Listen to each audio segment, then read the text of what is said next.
SCP member doctor नार्वेस को शहर में इंस्पेक्शन करने के लिए भेजा गया ताकि वो एप्सिलॉन की खबर ले पाए। डॉक्टर नार्वेस के सुझाव पर एससीपी फाउंडेशन ने डीएमटी ऑथराइजेशन का परमिशन दिया। डीएमटी, जिसे हेलुसिनेशन समझा जाता है, दरअसल एक परसेप्शन इनहैंसर है जिसे लगाने पर कोई भी इंसान की इंद्रियां इंसानी क्षमता से पार बढ़ जाती है। डॉक्टर के डीएमटी लेते ही उसे शहर के चारों ओर एक पीले रंग का कोहरा दिखाई देता है। शहर पर डॉक्टर को कुछ लोग भीड़ पर दिखाई देते हैं जिन्होंने काले रंग का पोशाक पहना है, और साथ ही शहर की इमारतों की दीवारों पर अजीबोगरीब पर भयानक जीव जिसे देखते ही इंसान होश खो बैठे। वो देखती है कि जमीन और नालियों में से कुछ काले रंग का तरल पदार्थ निकल रहा है, और जहाँ पर शहर की चर्च दिखाई देती थी वहाँ पर एक डरावने से दिखने वाली इमारत है जहाँ कुछ लोग अजीबोगरीब पोशाक पहने पूजा कर रहे हैं। वही असिस्टेंट डॉक्टर वू, जिसने डीएमटी नहीं लिया है, उसे सब कुछ सामान्य दिखाई दे रहा है। नार्वेस को शहर के सड़कों पर एक लाल रंग का पोशाक पहने एंटिटी दिखाई दे रहा है जिसने खौफनाक जीवों को बांध कर रखा है जिनकी लाल आंख चमक रही है, और इन जीवों के दांत छुरियों से भी ज्यादा पहने हैं।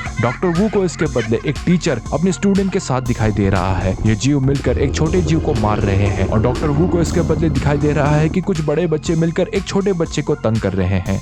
डॉक्टर नार्वेस अपनी पानी की बोतल को खाली कर उस काले रंग के तरल पदार्थ को बोतल पर भरती है, पर जैसे जैसे समय बीतता गया और डीएमटी का इफेक्ट कम होने लगा, वो लिक्विड भी बोतल के अंदर गायब हो गई। फिर उस बोतल को एससीपी फाउंडेशन के फैसिलिटी पर लैब टेस्टिंग के लिए ले जाया गया। उस शहर के स्पेयर ऑफ कंट्रोल की सीमा को पार करते ही वो काली तरल फिर से बोतल के अंदर दिखाई देने लगी।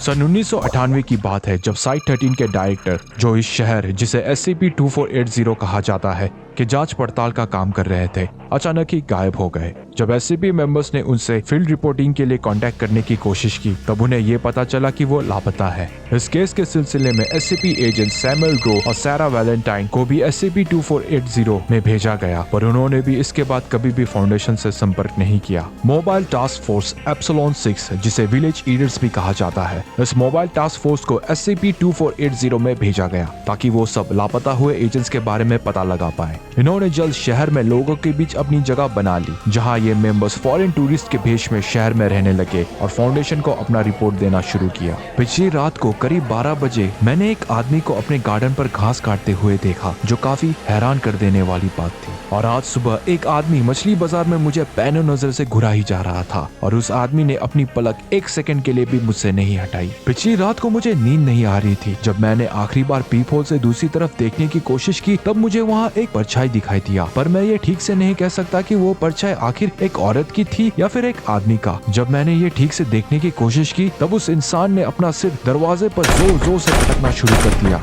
कुछ बच्चों को मैंने सड़क पर इकट्ठे बैठे हुए देखा। पहले तो मैंने सोचा कि शायद वो बच्चे आपस में खेल रहे होंगे, पर जैसे ही उन्होंने मुझे देखा वो तुरंत वहाँ से भाग गए, और जो दृश्य मैंने देखा ये देखकर मैं दंग था। यहाँ जमीन पर एक कुत्ते की लाश थी जिसे बड़ी बेरहमी से मारा गया था, और ऐसा लगता था जैसे कि उस कुत्ते के शरीर से किसी ने त्वचा को निकालकर उसके मांस को काटा हो। 7 दिन बीत चुके हैं और एजेंट जीओसीपी से कोई नई खबर नहीं आई। एजेंट लाइट बॉडी के मुताबिक एजेंट जीओसीपी ने सबको एक ओल्ड मिल में मिलने को बुलाया था, पर वो कभी नहीं आया। जीओसीपी की कोई खबर नहीं मिली। एक मिशन के दौरान जब मैं और ग्रेसन जांच पड़ताल कर रहे थे तब अचानक आसमान में एक तेज बिजली कड़की, और अगले ही पल ग्रेसन मेरी नजरों से ओझल था। जब मैंने अपना होश संभाला तब मैंने अपने आप को ग्रेसन के खून और उसके अंगों से अपने आप को लिपटा पाया, जहां ग्रेसन का एक एक सड़ा अंग मेरे चारों ओर फैला हुआ था। हेलो एवरीवन, आज प्रोफेसर लूशियस का ये एपिसोड SCP-2480 के बारे में है। जब SCP-2480 से एक के बाद एक एजेंट गायब हो रहे थे तब डॉक्टर नार्वेस ने एजेंट लाइट बॉडी और गोल्डस्टीन की मदद से इस राज को सुलझाने का फैसला किया।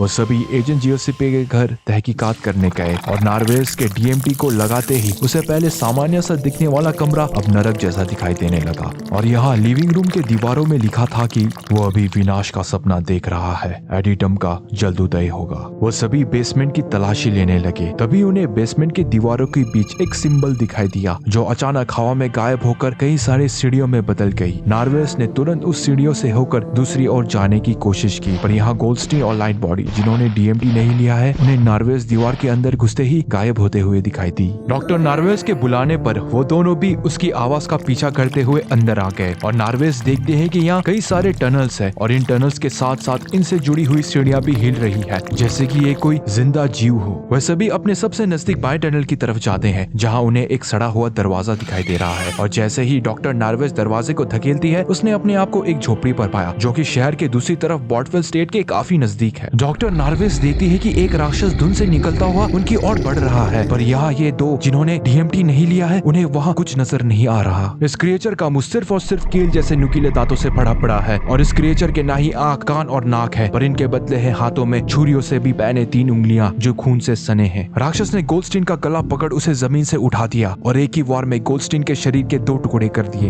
एक खौफनाक दृश्य देख डॉक्टर और लाइट बॉडी तुरंत वहाँ से भागने लगे, पर जमीन अचानक बदलने लगी और किसी तरह के हाड़ मांस का जिंदा क्रिएचर में परिवर्तित हो धीरे धीरे कर गोल्डस्टीन को जिंदा निकल दिया और आखिर में डॉक्टर नार्वेस को सिर्फ लाइट बॉडी की चिल्लाहट और हड्डियों की टूटने की आवाज सुनाई दी।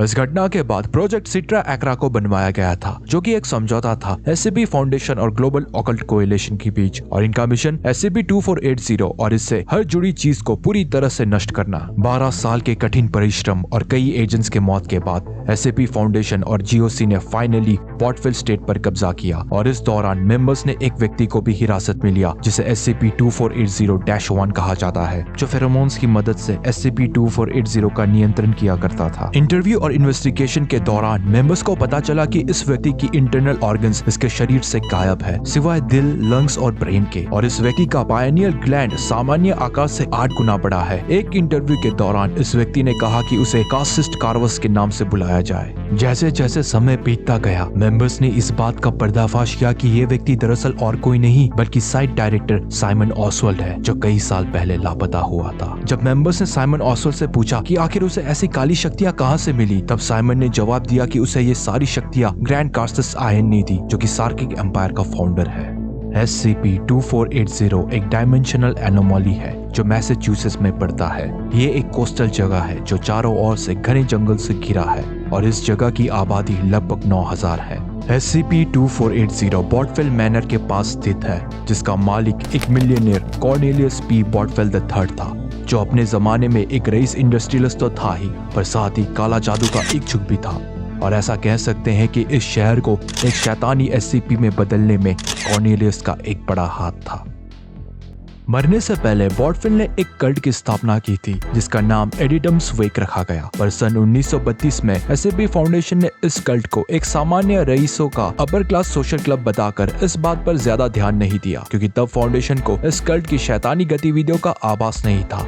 SCP फाउंडेशन से पहले GOC ने इस बात की पुष्टि की कि वो एक व्यक्ति जिसे पर्सन ऑफ इंटरेस्ट 93 कहा जाता है उस व्यक्ति की हत्या करना चाहते थे, पर कई कोशिश के बावजूद भी GOC के मेंबर्स POL 93 को खोज निकालने में असमर्थ रहे और इस वजह से GOC मैनर में हमला कर उस रिचुअल को पूरा होने ना दिया। इस वारदात में करीब 36 लाशों को मैनर के आसपास से खोज निकाला गया जिसमें से 8 लाशें GOC मेंबर्स की थी। SCP-2480 एक डायमेंशनल एनोमली है जिसे सामान्य रूप से इंसानी आंखों के जरिए नहीं देखा जा सकता। इस डायमेंशन को तभी देखा जा सकता है जब कोई व्यक्ति केमिकल परसेप्शन इनहेंसर का इस्तेमाल करे जिसे कि DMT जो इंद्रियों के साथ साथ मानसिक क्षमता को भी तेज कर देती है और फाउंडेशन मेंबर्स इसी DMT को इस्तेमाल करते हैं और इसी के इस्तेमाल के बाद इस एनोमली को देखा जा सकता है जो कि इंसानी सभ्यता के लिए खतरा है। जब मेंबर्स ने बॉटफेल मैनर की तलाशी ली तब उन्होंने इस बात का पर्दाफाश किया कि दरअसल इस डायमेंशन एनोमली के अस्तित्व का कारण कल्ट ग्रुप एडिटम्स वेक है जिसकी स्थापना कॉर्नेलियस P. बॉटफेल ने की थी। मैनर में कुछ ऐसी जर्नल्स और तस्वीरें मिली जिसमें यह दिखाया गया था कि मैनर में बॉटफेल और कल्ट मेंबर्स वहां पे कई सारे अमानवीय रिचुअल्स करते थे जैसे कि ऑर्जीज, पेडोफिलिया, रेप, नरबली और इंसान का मांस खाना। मैनर के ग्रैंड हॉल पर एक मार्बल से बनी शैतान की मूर्ति की स्थापना की गई है जिसका सिर शेर का है और शरीर कोई नरभक्षी दानव जैसा। कल्ट इस शैतान को पूजा करते जिसे कई सारे नामों से जाना जाता है जैसे कि डेमियर्ज, याल्दाबोथ, सक्लास और सामाएल। और इस मूर्ति के नीचे ग्रीक शब्दों में लिखा गया है कि मंशा ही सारी चीजों का ज्ञाता है, अपने आप को नैतिक बंधनों से मुक्त करो, जो चाहे वो करो, जिसके लिए करना चाहे करो। यहाँ एक रिचुअल परफॉर्म किया गया था ताकि याल्डाबॉट को हमारी इस दुनिया में लाया जा सके, पर कुछ का मानना था कि एडिटम्स वेग का उद्देश्य ग्रैंड कासिस्ट आयन को इस दुनिया में लाना था। पर चाहे इनमें से कोई भी वजह क्यों ना हो, जीओसी अपने मिशन में फेल हो गया जब POL-93 को वो मार ना पाए, और ये POL-93 ग्रैंड कासिस्ट आयन था। जीओसी के बाधा से ये रिचुअल अधूरी रह गई और इस वजह से एक डायमेंशनल रिफ्ट बनी जो एक दरवाजे की तरह काम करने लगी, और ये सब डरावने जीव का आगमन इस शहर में हुआ। आयन ने इसके बाद काला जादू की शक्तियों का मोह दिखाकर साइमन ऑसवेल्ड से SCP फाउंडेशन के साथ गद्दारी करवाया, और उसका मकसद इस पूरी दुनिया में अपने सार्की शैतानों का साम्राज्य का स्थापना करना था। पर SCP फाउंडेशन और GOC मेंबर्स के एक साथ आने से और साइमन ऑसवेल्ड को कब्जा कर कन्फाइनमेंट में रखने की वजह से इस डायमेंशनल रिफ्ट को फाइनली बंद किया गया है, और अभी इस साइट को प्रिजमली न्यूट्रलाइज कहा जाता है।